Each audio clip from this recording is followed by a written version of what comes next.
Assalamualaikum warahmatullahi wabarakatuh.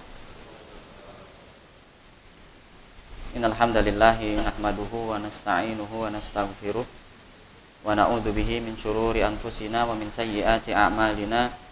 Man yahdihillahu fala mudhillalah wa man yudlil fala hadiyalah. Asyhadu an la ilaha illallah wahdahu la syarikalah wa asyhadu anna Muhammadan abduhu wa rasuluhu la nabiyya ba'dah. Ya ayyuhalladzina amanu taqullaha haqqa tuqatih wa la tamutunna illa wa antum muslimun. Ya ayyuhan nasu taqu rabbakumul ladzi khalaqakum min nafsin wahidah wa khalaqa minha zawjaha wa bassa minhuma rijalan katsiran wa nisaa'a. Wattaqullaha alladzi tasaaluna bihi wal arham innallaha kana 'alaikum raqiba.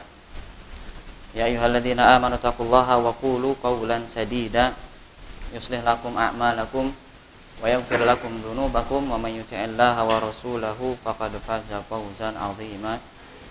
Fa in asdaqal hadits kitabullah wa khairal hadyi hadyu Muhammadin sallallahu alaihi wasallam wa syarral umuri muhdatsatuha fa inna kulla muhdatsatin bid'ah wa kulla bid'atin dhalalah wa kulla dhalalatin finnar. Amma ba'du. Ikhwan dan akhwat yang dirahmati oleh Allah Subhanahu wa taala, pertama-tama mari kita panjatkan rasa syukur kita kepada Allah Subhanahu wa taala.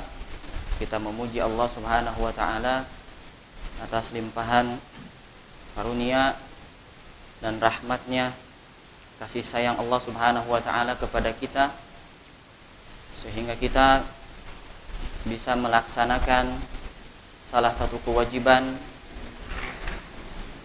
di antara kewajiban-kewajiban yang diwajibkan oleh Allah Subhanahu wa taala kepada kita. Kita bersyukur kepada Allah Subhanahu wa taala karena banyak di antara kita, saudara-saudara kita ya, yang tidak diberikan umur oleh Allah Subhanahu wa taala di bulan Ramadan ini. Allah Subhanahu wa taala mewafatkan mereka.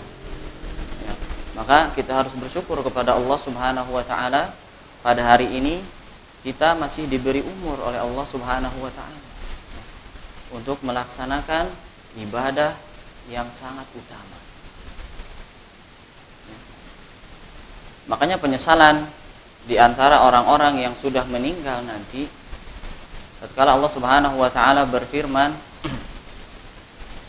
hatta idza jaa ahadahumul mautu qala rabbirji'un.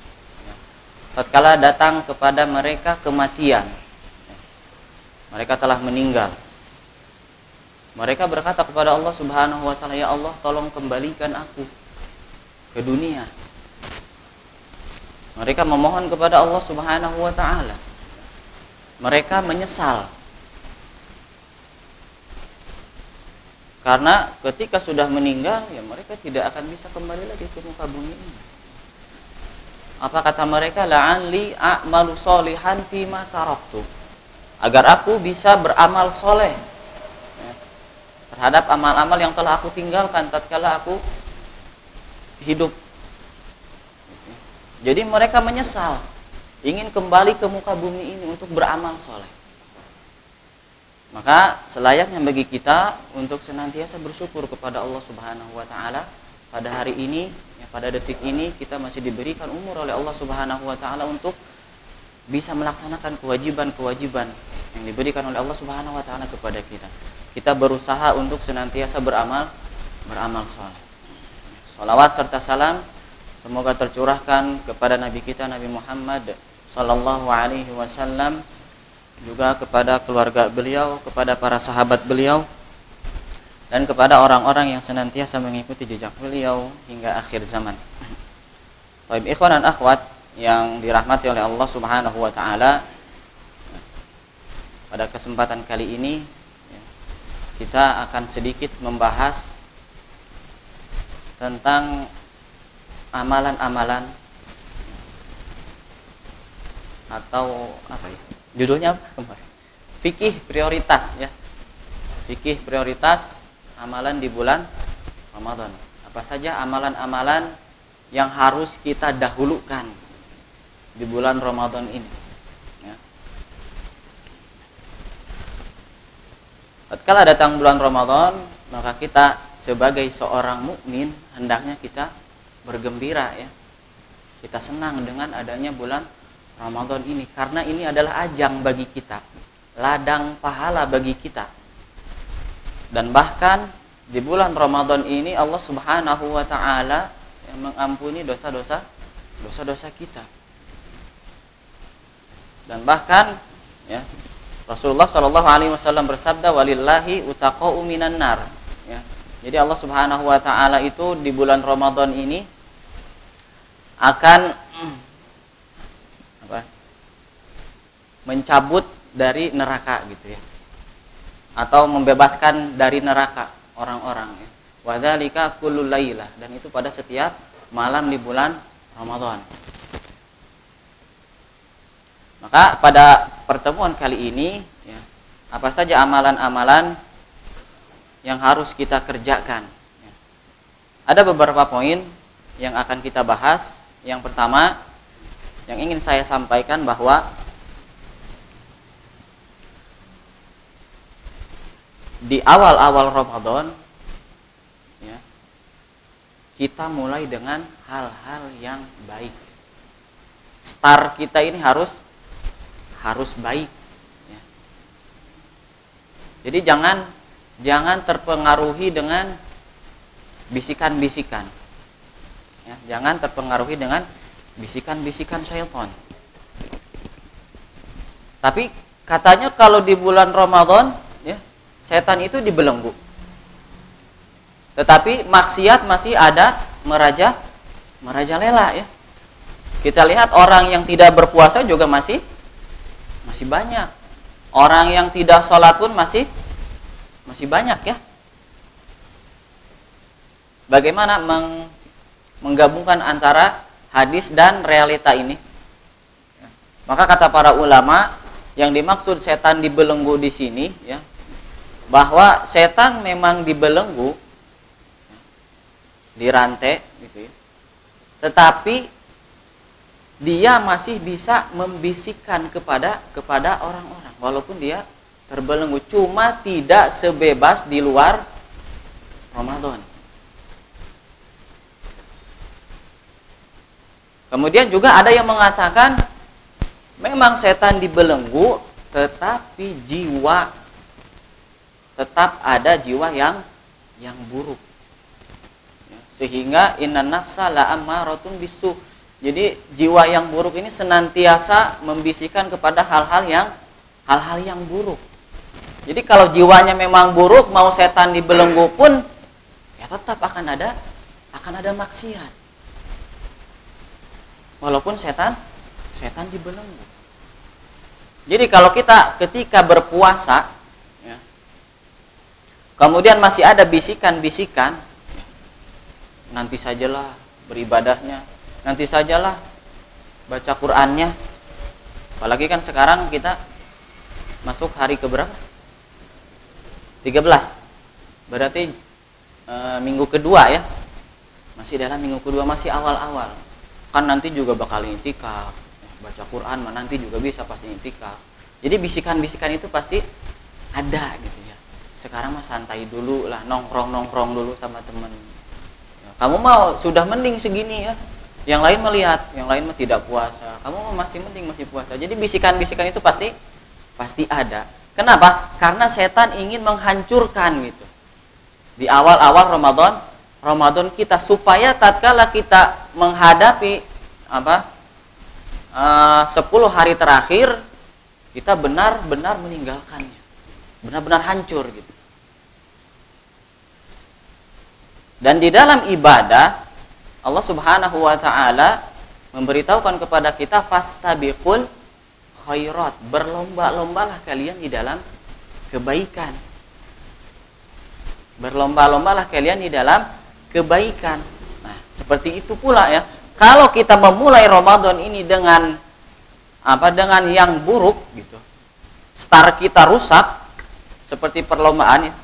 Kalau balap motor saja.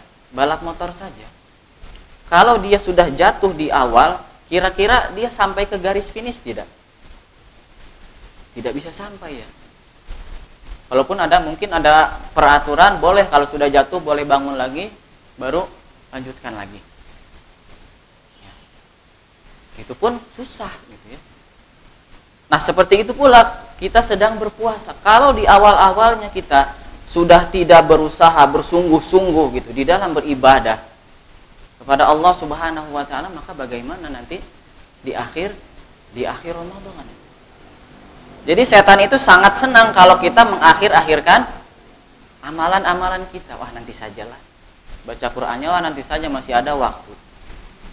Padahal ketika kita berpuasa nggak kerasa gitu ya. Tiba-tiba sudah hari ke-13 saja. Hari ke-13 kita sudah ngapain aja nih? Baca Quran gimana? Quran kita. Ya. Makanya kata para ulama, kalau di bulan Ramadan orang tidak bisa bersungguh-sungguh di dalam beribadah, maka bagaimana lagi di luar Ramadan? Karena di bulan Ramadan ini kondisi ini sangat memungkinkan bagi kita gitu untuk beribadah kepada Allah Subhanahu wa taala. Hati kita merasa tunduk kepada Allah Subhanahu wa taala, ya. Rasa ingin bermaksiat ini sangat kecil sekali. Maka kita gunakan ya, awal-awal start di Ramadan kita ini dengan sebaik-baiknya. Jangan termakan dengan bisikan-bisikan syaitan. Apalagi kalau sudah berdalil innamal a'malu bil khawatim. Kan amalan tergantung akhirnya. Engkewelah di bulan di akhir Ramadan gitu. Ayeuna maksiat heula engke di akhir Ramadan kakara taubat, i'tikaf benar-benar seperti itu ya. Karena innamal a'malu bil khawatim. Karena sesungguhnya amalan-amalan itu tergantung akhirnya gitu. Tapi kan tidak ada yang menjamin gitu. Tidak ada yang menjamin kita di hari ketiga sudah meninggal gimana? Jadi tidak bisa beramal lagi. Ya, seperti itu. Yang kedua, poin yang kedua,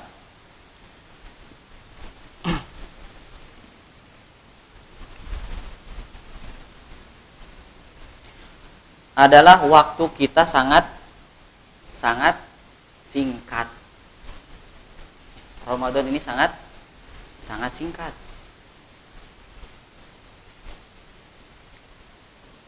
Allah Subhanahu wa taala menyebutkan ayyaman ma'dudat. Jadi Allah Subhanahu wa taala tidak menyebutkan 100 hari, 30 hari, tapi ayyaman ma'dudat, hanya beberapa hari saja. Hanya beberapa hari saja. Sangat singkat sekali bulan Ramadan ini. Ya, maka jangan sia-siakan kesempatan yang ada untuk beramal soleh, untuk menempa diri kita, mendidik diri kita ya. Jadi ibadah itu harus dipaksakan nih. Sehingga tatkala kita keluar dari bulan Ramadan ya, jiwa kita ini sudah terbiasa dengan ibadah. Sudah terbiasa membaca Al-Qur'an, sudah biasa puasa. Ya, barangkali kita keluar dari bulan Ramadan ini jadi rajin ya. Masya Allah, jadi sering puasa Daud misalkan. Sehari puasa, sehari enggak. Yang tadinya mungkin tidak pernah puasa sama sekali. Ya. Kita didik diri kita ketika masuk ke bulan Ramadan ini untuk beramal soleh sebanyak-banyaknya. Ya. Dan ingat kata Imam Hasan Al-Basri ya, inna min jazail hasanah al-hasanatu ba'daha. Ya. Sesungguhnya ganjaran ibadah ya, atau ibadah itu bisa dilihat diterima atau tidaknya adalah dengan kebaikan atau ibadah yang selanjutnya. Kita nih mulai awal Ramadan kita dengan ibadah kepada Allah Subhanahu wa taala. Maka hari berikutnya pun insya Allah kita akan isi hari-hari kita dengan kebaikan. Ya. Kalau kita mulai di kaidah yang kedua, kata Imam Hasan Al-Basri, wa inna min uqubatis sayyi'ah sayyi'atun ba'daha. Ya, dan termasuk hukuman dari dosa adalah dosa berikutnya. Jadi kebaikan akan melahirkan kebaikan yang lainnya. Dan keburukan akan melahirkan keburukan yang lainnya. Kalau kita mulai awal Ramadan kita dengan puasa, dengan ibadah kepada Allah Subhanahu wa taala, maka hari kedua pun akan kebaikan semua di sana. Ketiga, keempat dan seterusnya. Dan klimaksnya nanti di bulan Syawal. Kita pun bisa puasa Syawal. Sehingga kita seperti puasa satu tahun ya. Maka tanamkan pada diri kita, inna min jazail hasanah al hasanatu ba'daha. Kalau kita mengerjakan kebaikan, pasti lahir dari kebaikan itu kebaikan yang lainnya. Ya. Ini tanamkan pada diri kita. Kalau kita mulai Ramadan kita dengan maksiat, maka hari kedua, hari ketiga, hari keempat seperti apa? Gitu ya. Makanya Nabi Shallallahu Alaihi Wasallam menyebutkan di dalam hadis yang sahih, alaikum bisidqi fa inna sidqa yahdi ilal bir. Hendaknya kalian senantiasa berkata jujur ya, karena jujur ini mengantarkan kepada kebaikan. Jujur adalah kebaikan, maka kebaikan akan melahirkan kebaikan yang lainnya ya. Kemudian wa innal birra yahdi ilal jannah ya. Dan kebaikan akan melahirkan kebaikan yang lainnya, maka kebaikan akan melahirkan kebaikan yang lainnya, berarti surga. Dan terus seperti itu. Wa innal kadiba yahdi ilal fujur. Dan kedustaan ini mengantarkan kepada kefasikan gitu ya. Kepada dosa. Apa kebohongan? Kebohongan apa? Kebohongan adalah maksiat. Maka maksiat akan mengantarkan kepada maksiat yang lainnya. Kemudian wa innal fujur yahdi ilan nar. Dan kemaksiatan itu akan mengantarkan kepada neraka.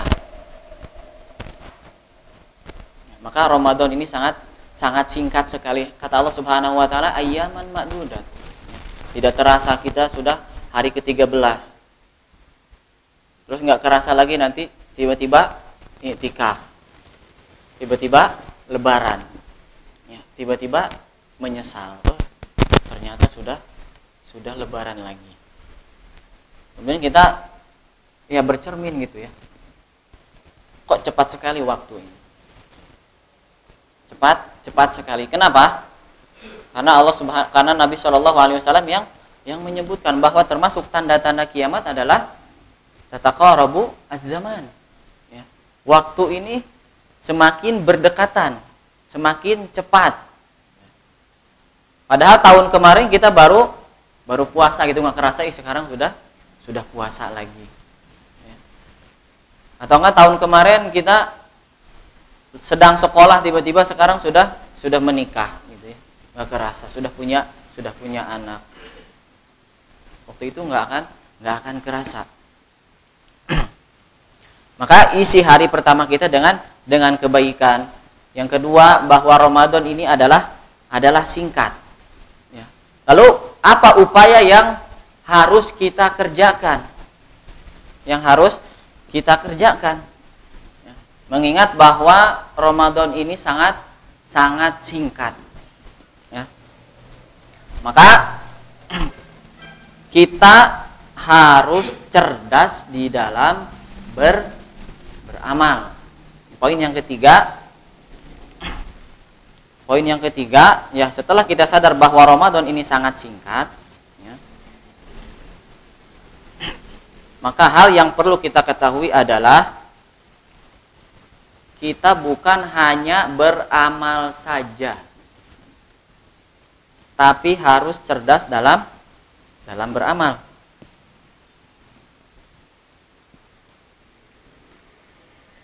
Cerdas dalam beramal seperti apa? Berarti kita harus mengetahui mana yang harus kita dahulukan di dalam beramal, mana yang harus kita prioritaskan di dalam beramal.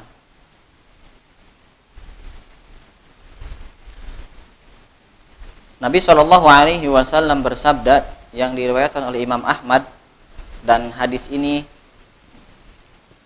derajatnya hasan.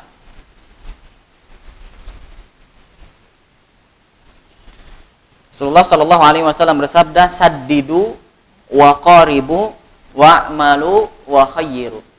Ya, maksimallah di dalam beramal. Saddidu, maksimallah dalam beramal, sempurnalah di dalam beramal. Ya, wa qaribu, kalau tidak bisa sempurna maka dekatilah kesempurnaan. Kalau tidak bisa 100%, ya kurangi 98, terus seperti itu. Sampai titik klimaksnya adalah fattaqullaha mastata'tum. Bertakwalah kalian kepada Allah sekemampuan kalian. Paling tidak waqaribu, gitu ya. Kita tetap mendekati kebenaran. Dan yang terakhir wa khayyiru, dan pilihlah ketika beramal. Karena sunnah-sunnah Nabi Shallallahu Alaihi Wasallam ini sangat banyak. Tidak mungkin kita kerjakan dalam sehari semalam, tidak mungkin. Kita tidak bisa tidak bisa beramal 100% gitu, sempurna. Seperti amalan Nabi Shallallahu Alaihi Wasallam, ya karena tidak khusyuk, ya gerakannya yang belum benar, dan yang lainnya. Atau tatkala kita beribadah, hati kita tidak hadir di sana. Jadi ibadah itu, kewajiban itu seperti hanya kewajiban saja gitu. Seperti beban bagi kita itu ibadah. Jadi ketika sudah kita laksanakan, ya sudah, tidak ada membekas di hati kita.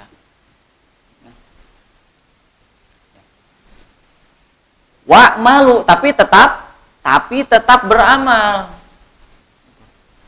Jangan mentang-mentang kita tidak bisa 100%, tidak bisa mendekati kesempurnaan, ya udah kita tinggalkan. Saya mah capek beramal, tidak bisa beramal. Akhirnya dia meninggalkan amal. Jangan seperti itu. Maka yang harus kita lakukan adalah memilih amalan-amalan mana yang lebih utama bagi kita, mana yang lebih penting bagi kita. Terlebih di bulan Ramadan ini, harus pintar memilih di dalam beramal.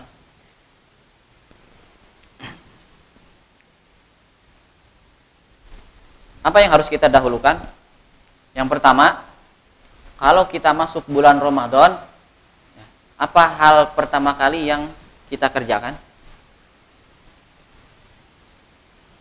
Amalan yang pertama, apa yang harus kita prioritaskan? Siapa yang bisa jawab? Ya kan emang puasa. Bulan Ramadan. Apa? Salat malam. Belum tepat. Apa? Taubat bisa tapi belum tepat. Baca Al-Quran juga belum. Jadi yang harus kita prioritaskan apabila kita masuk pertama kali di bulan Ramadan, ya, adalah amalan-amalan wajib. Itu secara umumnya gitu ya. Kalau puasa, ya itu kan memang sudah termasuk. Jadi kalau pas masuk bulan Ramadan, yang harus kita prioritaskan adalah amalan wajib. Allah Subhanahu wa taala berfirman di dalam hadis qudsi, "Wa ma taqarraba ilayya 'abdi bi syai'in ahabba ilayya mimma aftaradtuhu alaihi." Ya.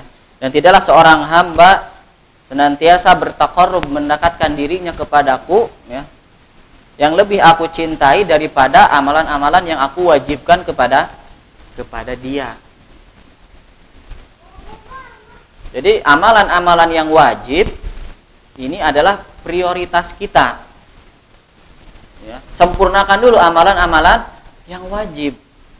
Yang membaca Al-Quran ini sunnah. Salat tarawih ini sunnah apa wajib? Sunnah apa? Sunnah muakkadah. Jadi amalan yang wajib ini lebih dicintai oleh Allah Subhanahu wa taala. Ya. Lebih dicintai oleh Allah Subhanahu wa taala. Maka sempurnakan dulu yang wajib, baru yang lainnya, jangan dibalik. Ya, jangan dibalik. Ada orang yang puasa tapi dia tidak sholat. Bukan sholat yang 5 waktu. Ada orang yang puasa tapi dia tidak sholat. Kedudukannya puasa dulu atau sholat dulu? Sholat dulu. Sholat nomor 2 nya. Benar, nomor 2. Sholat dulu. Jadi sholat itu di atas puasa. Makanya kalau ada orang yang benar-benar rajin puasa gitu ya, tidak pernah bolong, tapi tidak pernah sholat, maka dia telah salah kaprah. Salah. Puasanya diterima tidak? Orang yang puasa tapi tidak sholat, puasanya diterima tidak? Tidak diterima. Ya. Makanya kalau kita punya saudara, punya tetangga, maka wajib bagi kita untuk mendakwahinya, ya, memberitahukan kepada dia. Jangan hanya rajin puasa, tapi ayo mulai sholat juga. Karena kata para ulama, orang yang puasa seperti dikatakan oleh Syekh Muhammad bin Shalih Al-Utsaimin rahimahullahu taala, orang yang puasa tapi tidak sholat, maka puasanya tidak diterima. Karena para ulama menjelaskan bahwa orang yang meninggalkan sholat hukumnya adalah kafir. Rasulullah sallallahu alaihi wasallam bersabda, al-ahdul ladzi bainana wa bainahum as-shalah, faman tarakaha faqad kafar. Perjanjian atau pembeda antara kami dan orang-orang kafir adalah meninggalkan sholat. Barang siapa yang meninggalkannya maka dia telah kafir. Ya, walaupun para ulama berbeda pendapat, ya, tentang status orang yang meninggalkan sholat seperti apa. Tetapi di dalam hadis Nabi Shallallahu Alaihi Wasallam jelas bahwa orang yang meninggalkan sholat hukumnya kafir. Dan kata sahabat Nabi Shallallahu Alaihi Wasallam, kami tidak melihat, ya, orang yang meninggalkannya disebut orang kafir kecuali orang yang meninggalkan sholat. Nah, kata Syekh Muhammad bin Shalih Al-Utsaimin, kalau orang kafir berbuat ibadah, melaksanakan ibadah, ibadahnya diterima tidak? Tidak, ya. Jadi percuma puasa kalau tidak sholat. Dia melaksanakan yang wajib tapi melupakan yang lebih wajib. Dia melaksanakan puasa tapi meninggalkan sholat. Jadi kita mendahulukan perkara-perkara yang wajib terlebih dahulu. Kalau tahun lalu mungkin kita sholatnya masih bolong-bolong, maka pada bulan ini kita sempurnakan. Rajin lagi, lebih rajin lagi. Dan jangan menunggu waktu luang untuk beribadah. Jangan menunggu waktu luang untuk beribadah. Karena kalau kita menunggu waktu luang, sampai kapanpun tidak akan ada waktu luang. Tapi luangkan waktu untuk beribadah. Paksakan. Ya. Kalau di awal-awal kita paksakan, maka kedepannya akan terbiasa. Jadi tidak dipaksakan lagi, sudah ada cinta kepada ibadah. Kalau di awal-awalnya mungkin agak susah gitu ya. Apalagi taraweh, wah. Biasanya di tempat yang biasa sebelum ngaji mah jam 7:30 sudah beres. Tapi sudah ngaji, cari masjid yang sudah sunnah gitu. Beres tarawehnya jam 9, 9:30. Karena biasanya kalau di tarawih itu ada kultum dulu, ya, habis sholat isya. Kultum, kuliah terserah antum. Jadi lama gitu ya kultumnya deh. Yang kuliah 7 menit, 70 menit gitu ya. Lama. Ada kultum terlebih dahulu. Jadi kata para ulama ya, kalau setelah sholat Isya kemudian ada kultum di bulan Ramadan, maka ini jangan dibiasakan gitu. Jadi takutnya orang-orang nyangka bahwa setelah sholat Isya sebelum tarawih itu ada kultum dulu gitu. Takutnya ini dibawa ke dalam ibadah, padahal bukan. Ya, kalau di Arab Saudi sana beres tarawih jam 12. Beres tarawih jam 12. Itu gimana tarawih? Jam 12. Kita mah jam 9 saja sudah gimana gitu ya. Sudah gimana. Nah, jadi dahulukan perkara yang wajib. Dahulukan perkara yang wajib. Dan lebih spesifik lagi, lebih mendalam lagi, perkara yang harus kita dahulukan adalah amalan-amalan hati. Jadi kita dahulukan perkara yang wajib dan kita lebih dahulukan lagi amalan-amalan hati. Ya, amalan hati.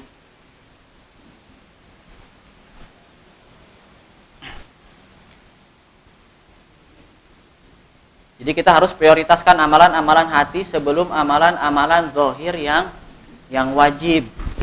Ya, kenapa? Karena hati ini adalah raja bagi kita.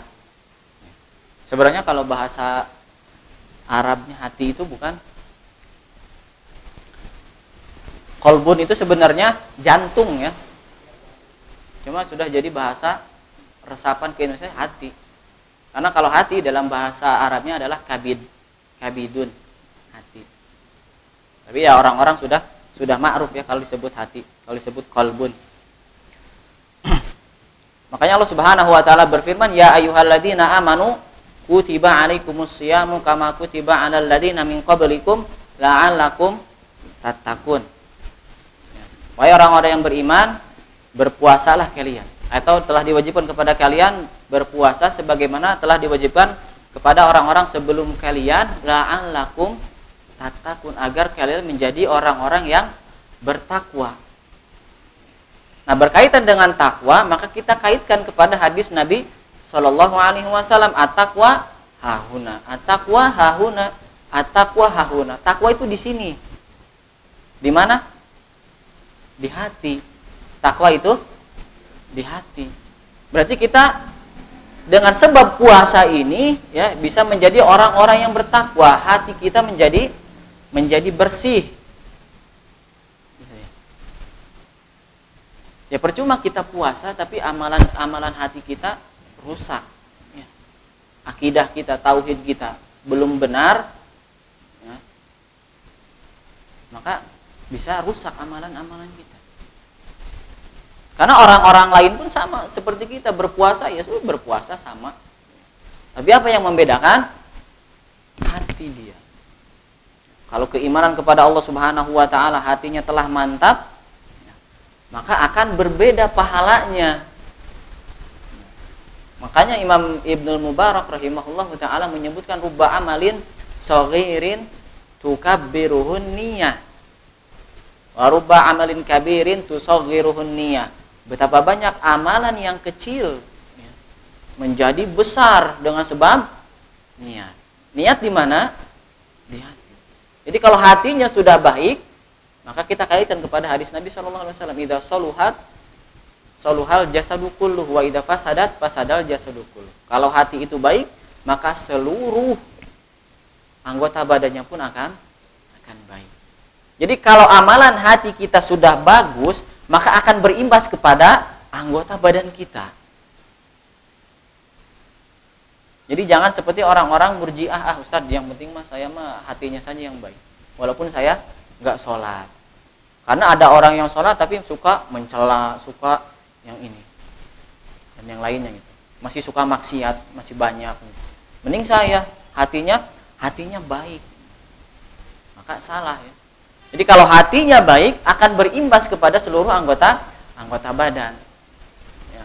Lisannya tidak mengucapkan perkataan yang kotor, tidak ghibah, tidak namimah. Tangannya tidak berbuat yang buruk juga. Kakinya tidak melangkah kepada hal-hal yang haram. Wa idza fasadal jasadu kullu. Kalau hatinya rusak, pasti seluruh amalannya pun rusak. Anggota badan yang lainnya pun akan rusak. Jadi hati ini adalah seperti raja, ya. Maka puncak dari orang-orang yang berpuasa itu apa? Bukan hanya menahan lapar dan haus saja, tapi hatinya menjadi bersih kembali. Hatinya menjadi bersih kembali.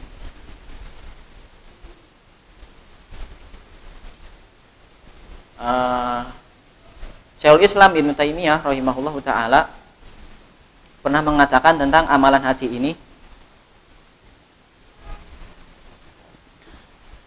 al-a'mal adh-dhahirah la takunu sholihatan makbulatan, ya, illa biwasitati a'malil qalb.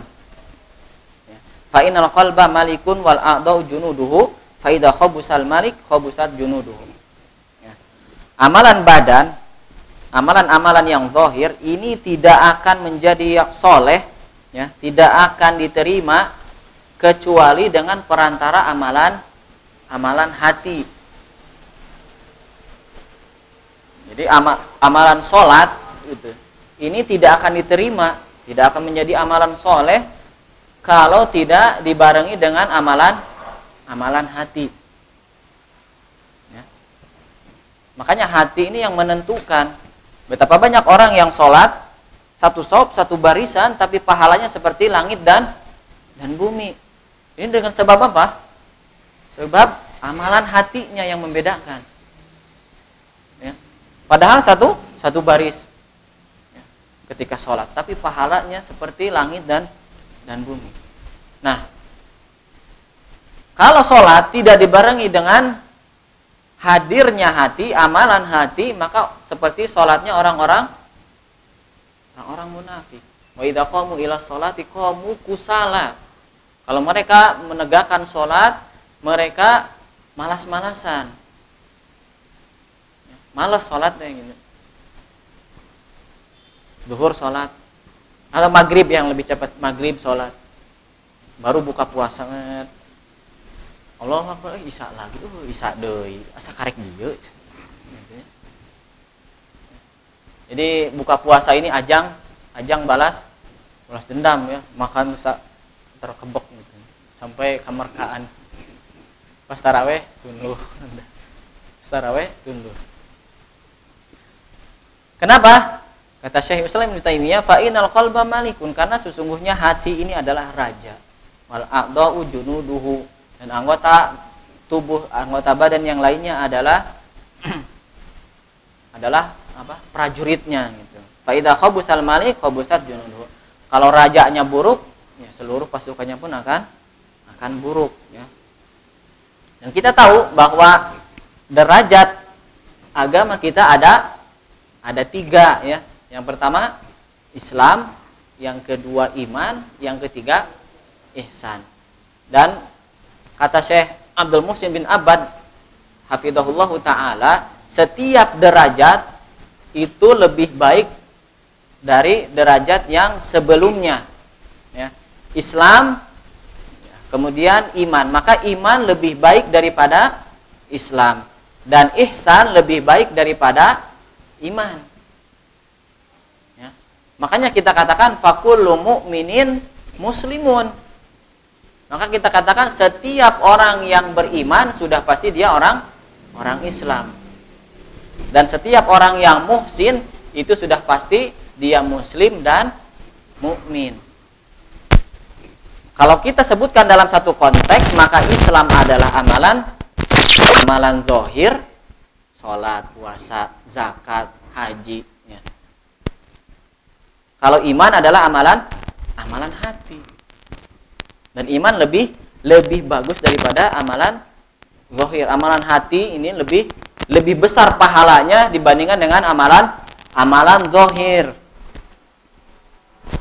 Ya, kalau begitu ya udah Ustaz, Yang penting kita hatinya aja yang baik gitu ya. Walaupun kita tidak sholat, kan tadi katanya lebih bagus amalan hati. Ya, ini seperti orang-orang Murji'ah ya. Saya tidak berjilbab, yang penting hati saya baik. Gitu. Yang penting hati saya baik. Maka tidak seperti itu. Ya. Maka harus ada talazum ya, di dalam amalan zahir dan amalan hati. Kita tidak akan sempurna ibadah kita kepada Allah Subhanahu wa taala tanpa adanya hadirnya amalan hati.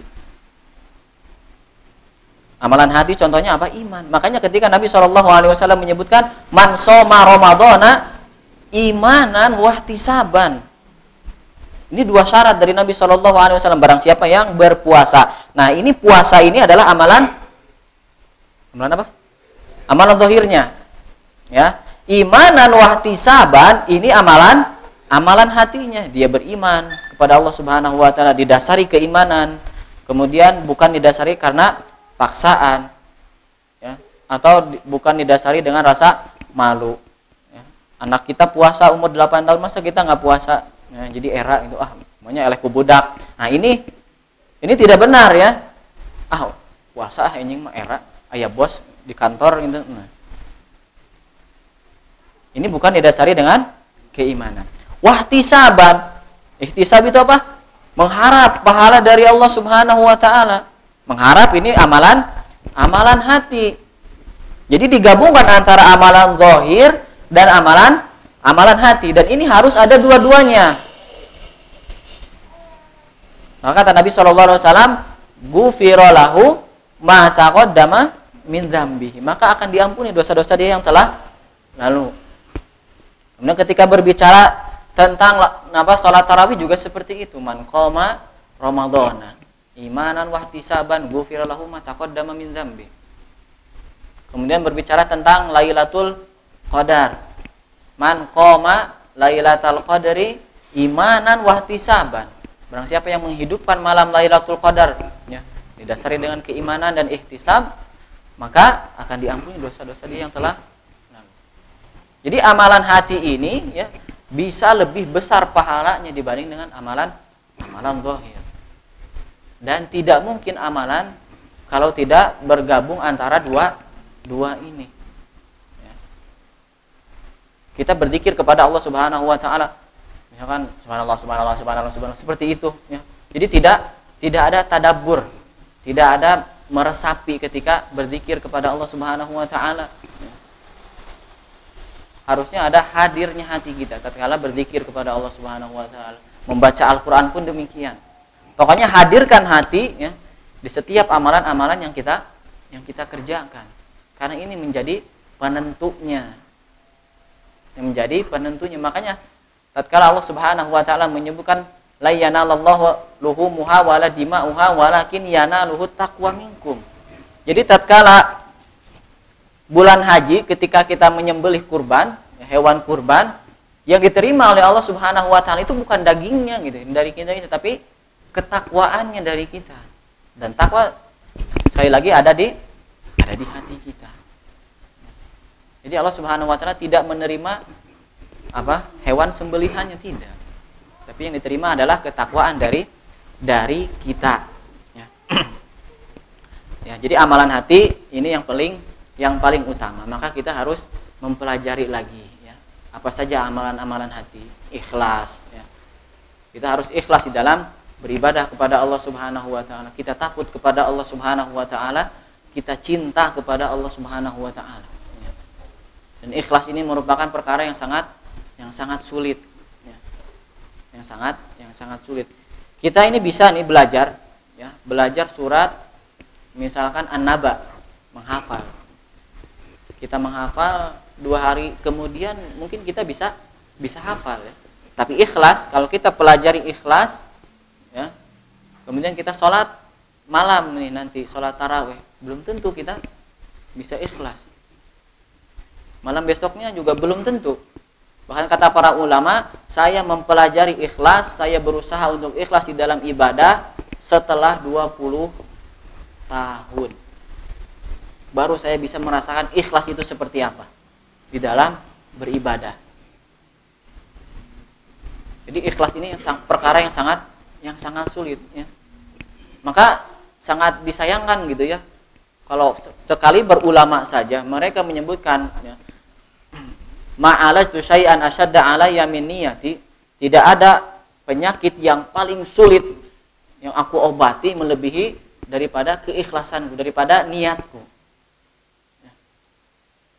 Karena apa? Li'annaha tataqallabu alayya. Karena hati ini berbolak-balik. Jadi sangat sulit sekali ikhlas ini. Jangan kira kita ibadah puluhan tahun kita sudah ikhlas. Ikhlas ini perkara yang sangat sulit. Maka jangan pernah berbangga dengan amalan kita. Walaupun kita sudah hijrah puluhan tahun. Kita ini tetap butuh kepada Allah Subhanahu wa taala, butuh kepada ibadah kepada Allah Subhanahu wa taala. Jangan merasa saya sudah banyak nih. Misalkan ini dari Syawal sampai Sya'ban, saya mah sudah puasa Daud. Jadi Ramadan ini nggak usah lah buat saya, udah cukup nih. Tidak ada seperti itu. Kita masih tetap butuh kepada ibadah ini. Ya. Jadi amalan hati tetap yang terbaik tanpa meremehkan amalan zahir. Tetap amalan zahir juga baik, ya, juga bagus. Tetapi hati ini menjadi penentu.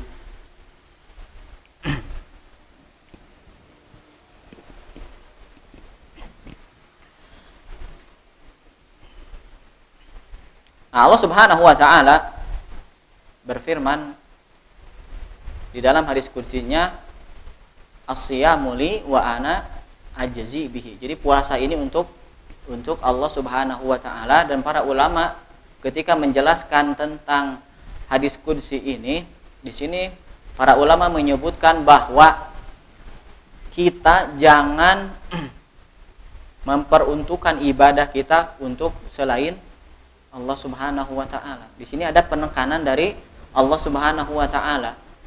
As-siyamu li, ya, saum itu untukku. Jadi Allah Subhanahu wa taala yang langsung akan membalasnya. Ya. Dan kita tahu bahwa amalan hati ini gitu ya, amalan hati merupakan yang terbesarnya apa? Yang terbesar dari amalan hati? Yang paling utama dari amalan hati apa? Apa? Tauhid ya. Tauhid. Sebagaimana dosa hati yang terbesar adalah syirik. Ini kaidah ya. Jadi amalan hati yang terbesar adalah tauhid, dan dosa terbesar dari dosa hati adalah syirik. Ini. Syirik ini adalah amalan hati. Makanya Allah Subhanahu wa taala tidak akan menerima ibadah yang dibarengi dengan syirik. Baik itu syirik besar atau syirik kecil. Maka ini poinnya ya. Kita harus menjaga hati, keikhlasan. Karena kalau orang yang gak ikhlas di bulan Ramadan, maka akan sulit untuk dia ikhlas di luar Ramadan. Bayangkan ya. Kalau kita ini jadi kalau kita membaca Al-Qur'an saja susah di bulan Ramadan, maka jangan harap di luar Ramadan kita bisa menamatkan Al-Qur'an. Seperti itu kaidahnya. Karena apa? Di bulan Ramadan ini keadaannya sangat kondusif, gitu, sangat mendukung sekali untuk beribadah kepada Allah Subhanahu wa taala. Yang disebutkan nanti para ulama ya, bahkan ada yang sehari hatam 2 kali. 3 hari hatam Al-Qur'an. Jadi para ulama itu ya, mereka meninggalkan pekerjaan mereka tatkala masuk bulan Sya'ban. Dari bulan Sya'ban ini sudah meninggalkan pekerjaan mereka. Bahkan kan ada para ulama yang menyebutkan bahwa bulan Sya'ban adalah Syahrul Qura. Bulannya orang-orang yang membaca Al-Qur'an. Jadi sebulan sebelumnya sudah menghentikan pekerjaan mereka. Bahkan Imam Malik rahimahullahu taala meninggalkan majelis dia ketika masuk bulan Ramadan. Dia fokus untuk beribadah pada Allah Subhanahu wa taala. Tinggalkan dia majelis. Kalau kita semakin masuk bulan Ramadan, ya, pekerjaan semakin semakin banyak. Kalau yang dagang di pasar maremaan gitunya, maremaan apalagi kalau mau lebaran, dagang kue yang ininya semakin sibuk. Makanya kalau mau beli baju lebaran gitu ya, seharusnya sebelum puasa gitu. Emang harus gitu ya beli baju teh gitu.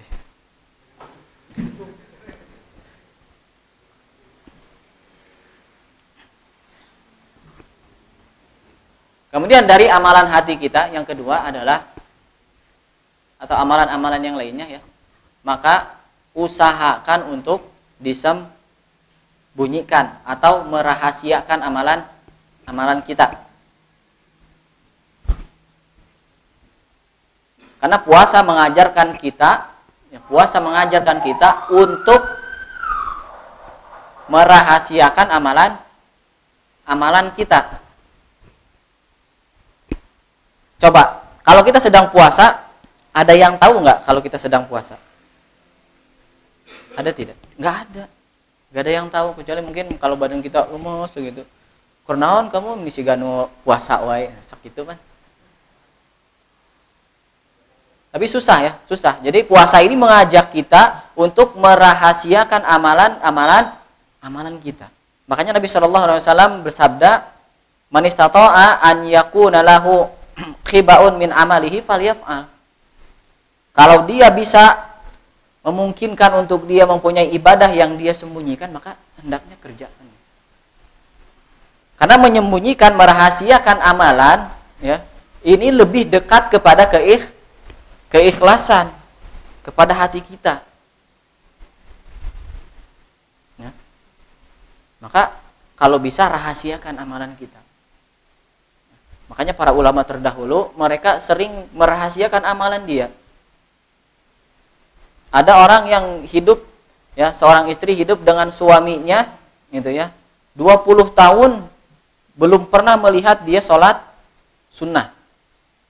Saking disembunyikan amalannya. Istrinya saja sampai tidak tahu kalau dia sering sholat sunnah. Bahkan kata para ulama, seandainya ya kalau bisa ya, aku mengerjakan amalan yang tidak terlihat oleh dua malaikat, maka aku akan kerjakan.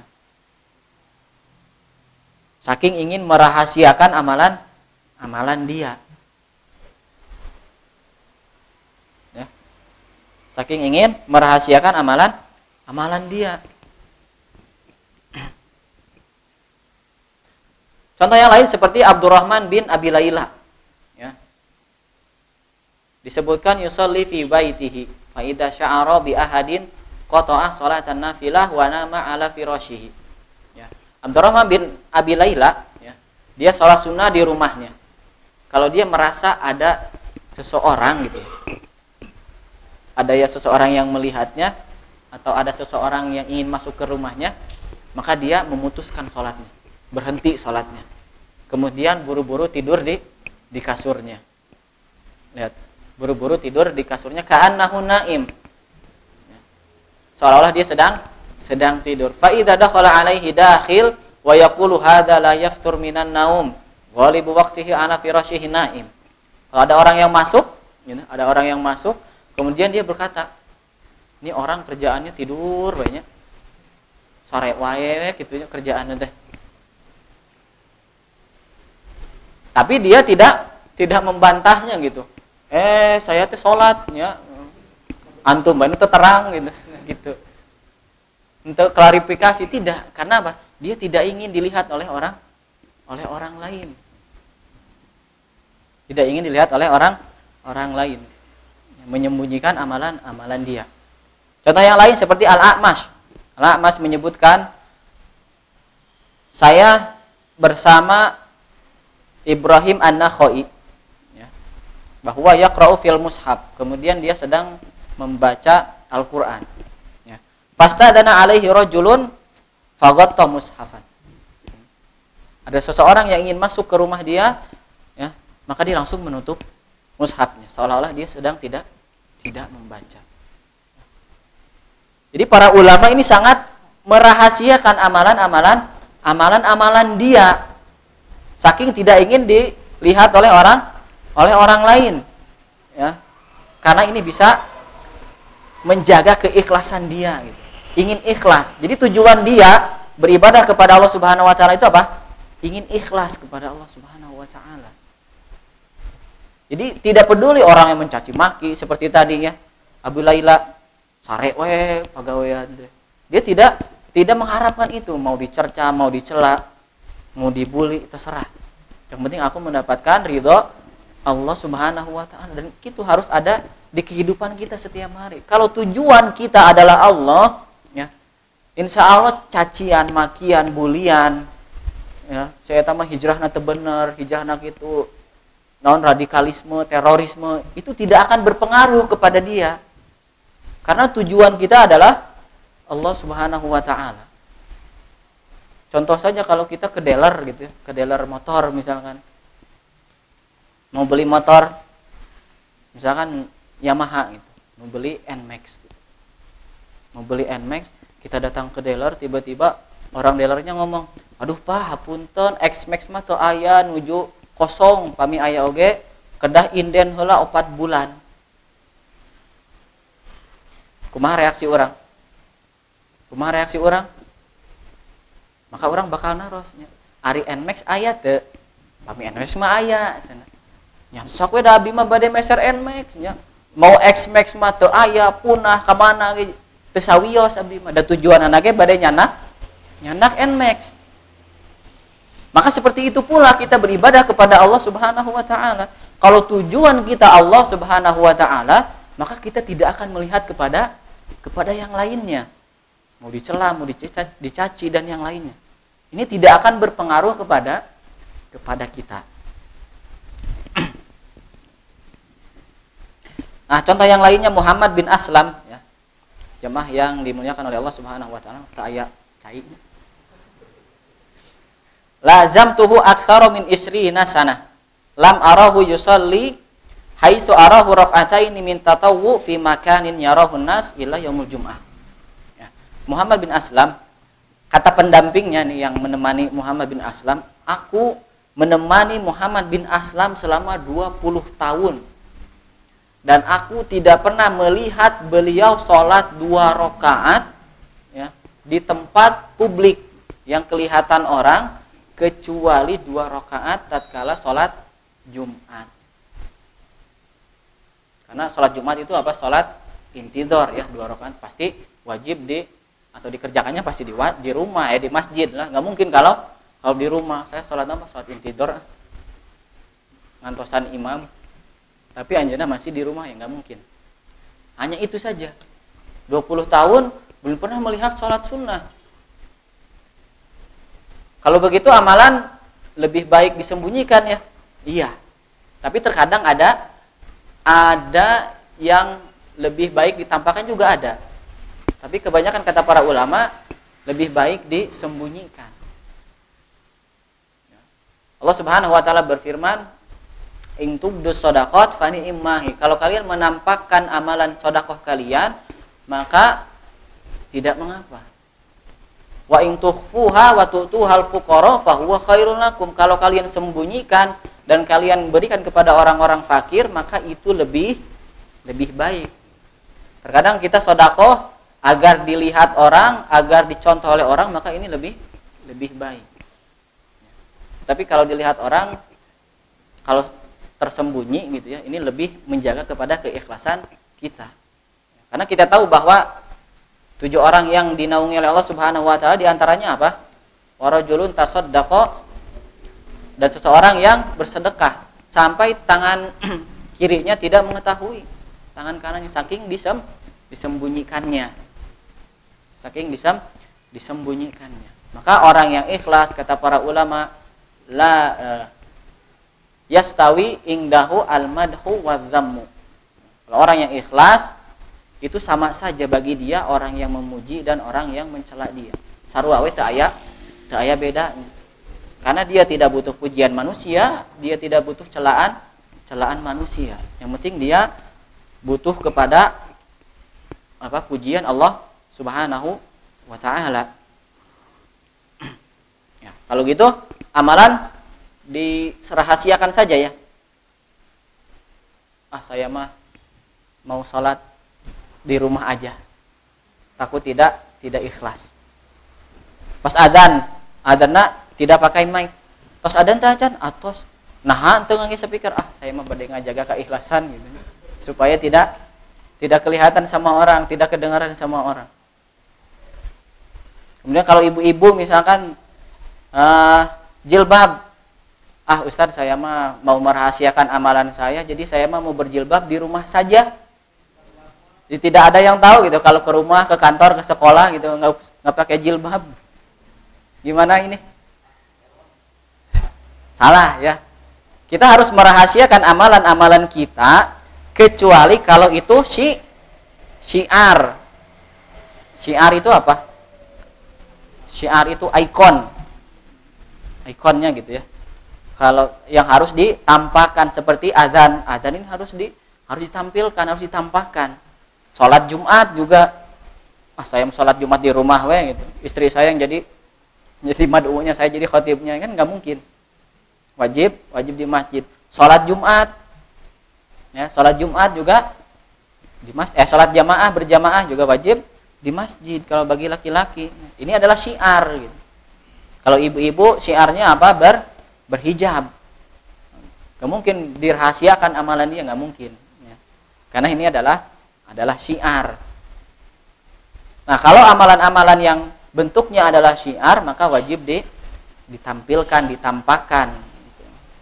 Kecuali kalau amalan-amalan yang selain syiar.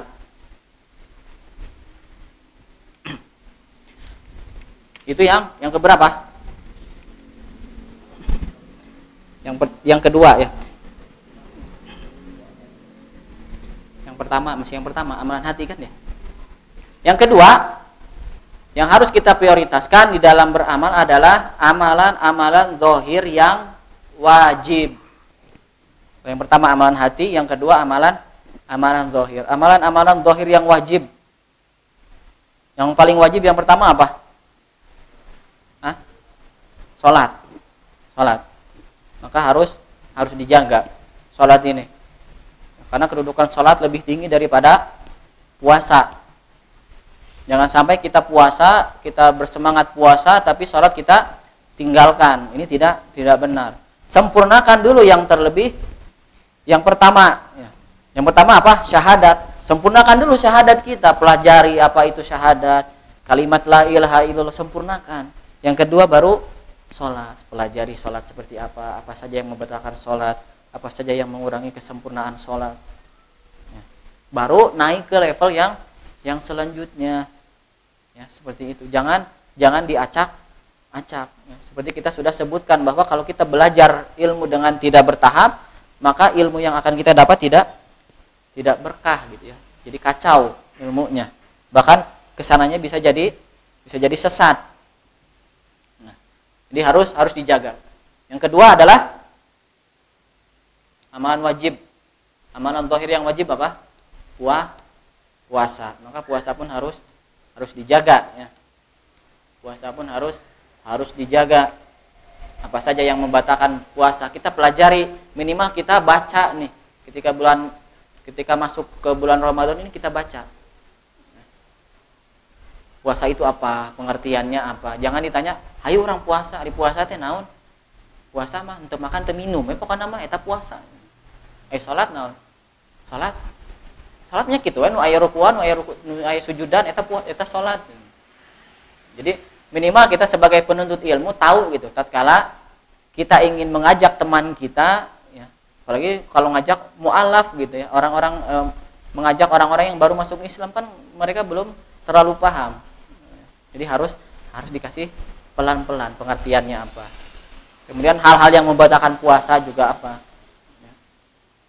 Atau hal-hal yang mengurangi kesempurnaan puasa. Rasulullah SAW bersabda, "Man lam yada' qaula zur wal amala bihi, falaisa lillahi hajatun min an yada'a ta'amahu wa syarabahu." Kalau dia masih melakukan dusta, ghibah, maksiat yang lainnya ya, ketika bulan puasa ini, maka Allah Subhanahu wa taala tidak butuh kepada lapar dan haus dia. Jadi kalau puasa tapi tetap maksiat, sama saja. Terlebih maksiat hati. Mungkin tangan kita tidak memegang yang haram, kaki kita tidak berangkat ke yang haram-haram, tapi hati kita ini, hati kita. Makanya derajat orang yang saum kan ada 3. Yang pertama saumnya apa? Orang awam. Yang kedua saumnya orang yang khusus. Yang ketiga orang yang lebih khusus lagi. Yang lebih khusus ini yang paling bagus. Hatinya sudah tidak ada lagi memikirkan hal-hal yang haram. Pokoknya tujuannya Allah Subhanahu wa taala.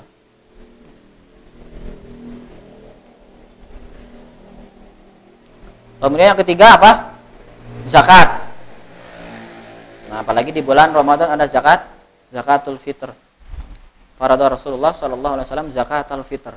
Ini juga termasuk wajib ya, zakat. Apalagi zakat harta, zakat mal. Ketiga. Keempat, perkara yang wajib apa saja coba? Yang keempat, puasa kan udah. Birrul walidain. Birrul walidain wajib tidak? Wajib. Kalau orang tua kita ngajak bukber langsung, Jang, ayo buka di dia. Wah, insya Allah mak datang langsung. Jadi jangan, wah mak engke atuh mah juga seueur undangan alumni teh, alumni 87, alumni 2000 gitu. Ya undangan anak ayat 32 mak. Padahal Ramadan ngan 30 kumaha atuh ieu ge cenah. Jadi wajib ya. Dahulu kan yang wajib. Undangan teman itu adalah sunnah ya. Wajib. Undangan teman juga wajib, cuma lebih wajib apa? Orang tua. Ya, orang tua.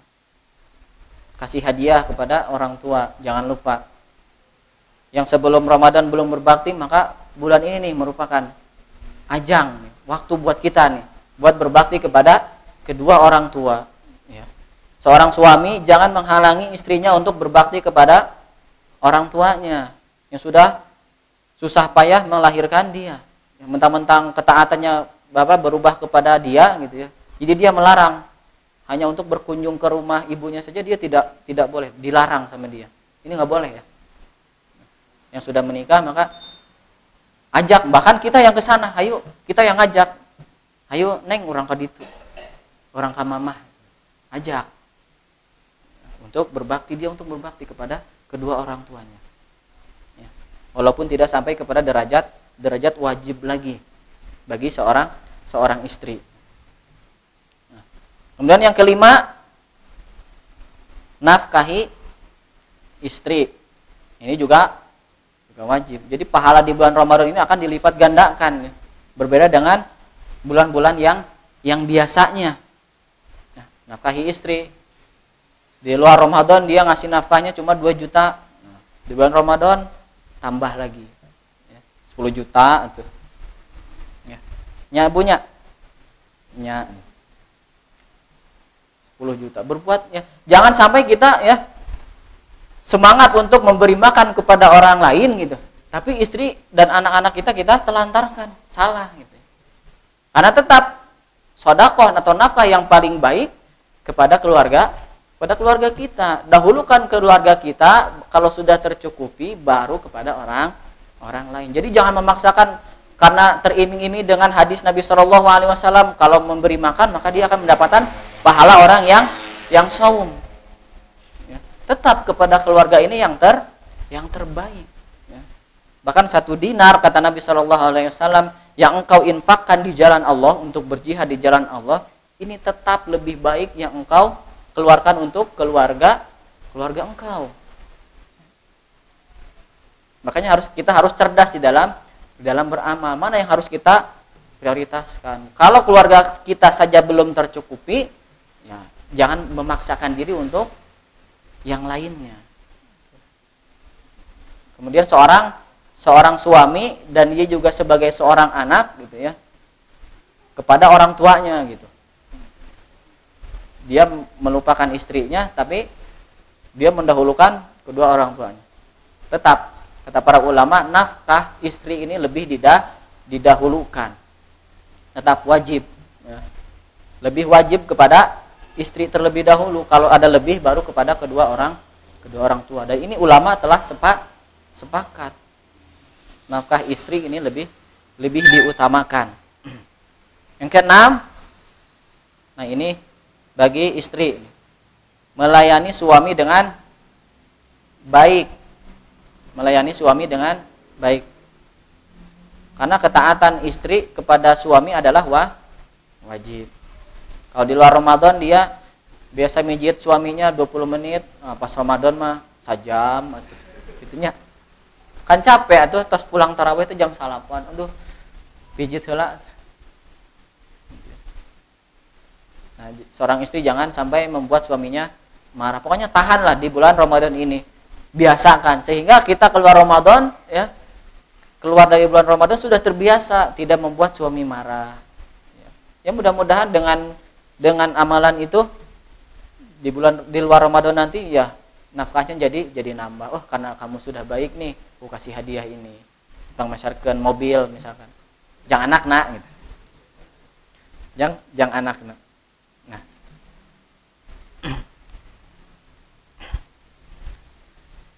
Keberapa itu? Ke-6. Yang terakhir lah.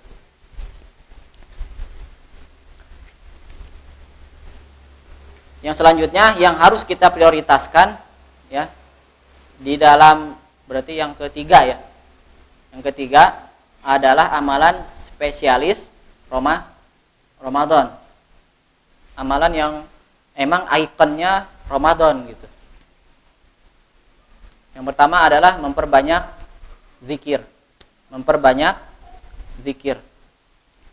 Rasulullah SAW pernah ditanya, fa ayyu shaimina a'zamu ajran? Faqala aktsaruhum lillahi dzikran. Ya Rasulullah, puasa mana yang pahalanya paling besar?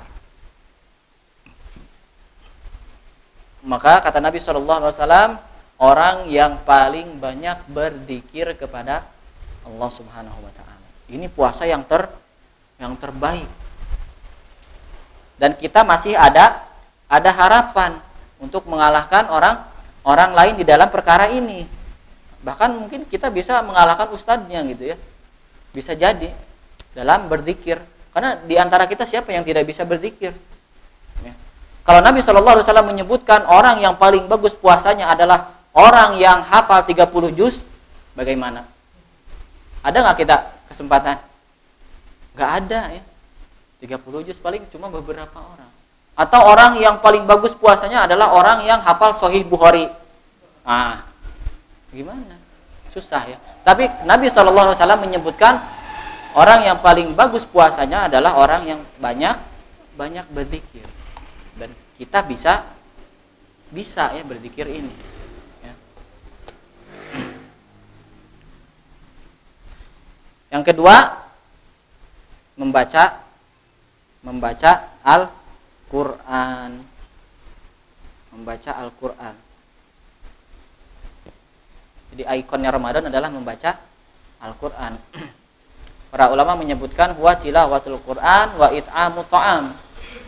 Seperti Imam Az-Zuhri rahimahullahu taala menyebutkan bahwa Ramadan itu adalah bulannya membaca Al-Quran dan memberi makan.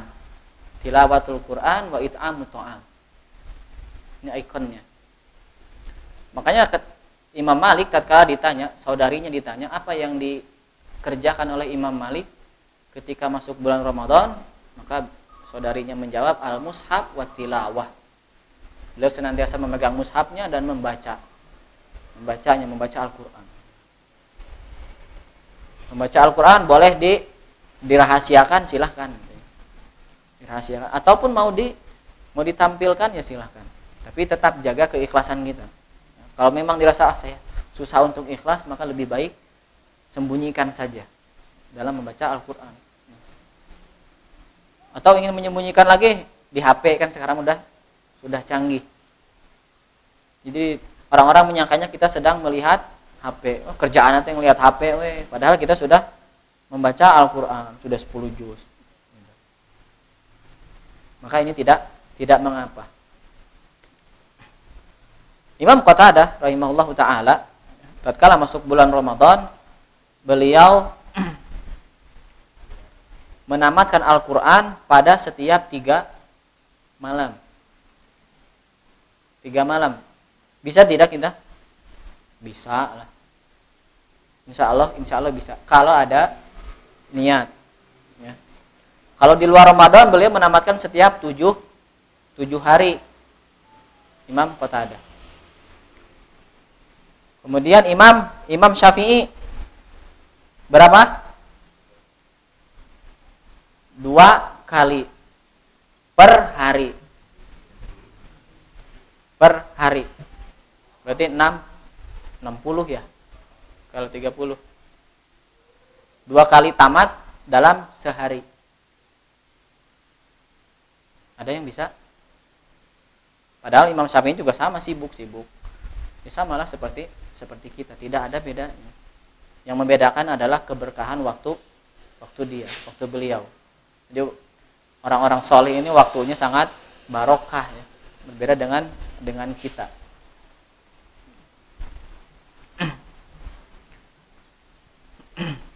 Kemudian yang terakhir adalah sholat tarawih.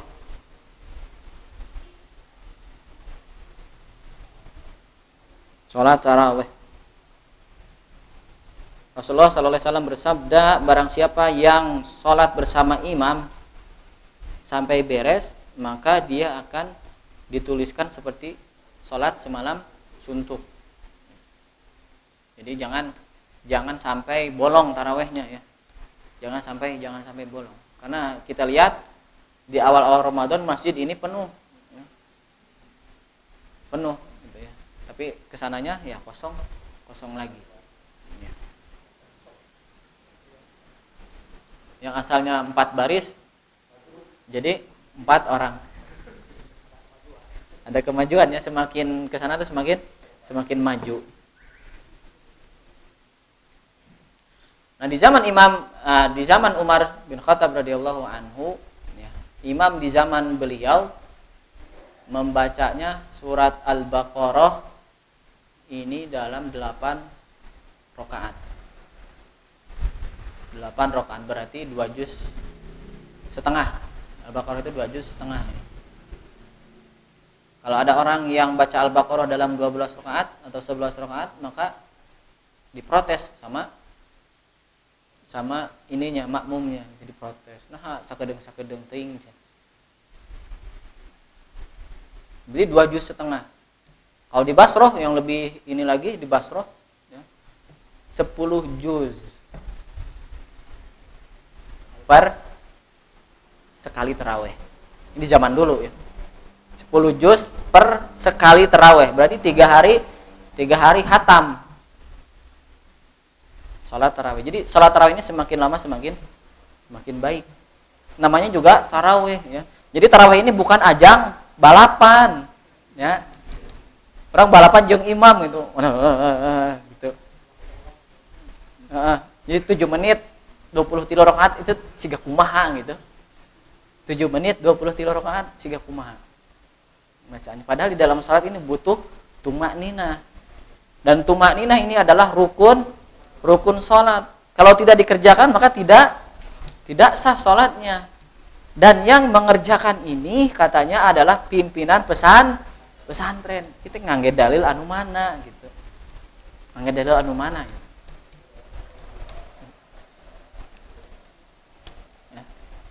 Jadi di zaman di zaman Umar bin Khattab radhiyallahu taala anhu, hatta kunna na'tamid alal aso min tulil qiyam.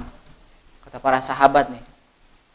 Jadi kita ini sampai bersandar kepada tongkat atau tiang saking lamanya berdiri.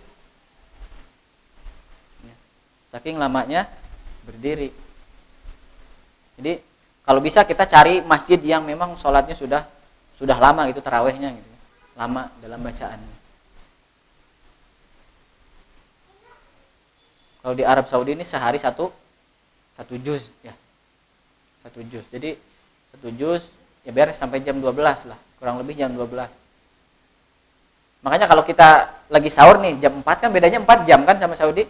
Kalau kita lagi sahur ngelihat TV di sana baru beres sholat, bisa jam 4 baru beres Baru beres sholat. Memang jam 12 jam 9. Kata orang-orang yang pernah ke sana juga seperti itu. Seperti Ustaz Syauqi kan lama di sana. Dan memang kata beliau juga seperti itu. Ini mulai sholat tarawih tuh di sana mah sholat isyanya jam setengah 9. Sholat isya itu diakhirkan setengah 9. Jadi tarawih itu mulainya jam 9-an. Sejam, 2 jam, 3 jam. 3 jam. Kalau kita dari setengah 8 ya. Setengah 8 kalau ada kultum dulu. Setengah 8 baru isya ya. Setengah 8 isya, jam 8 kurang lah. Jam 8 kurang seperempat. Beres tarawih. Nah, itulah ya. Yang terakhir itu.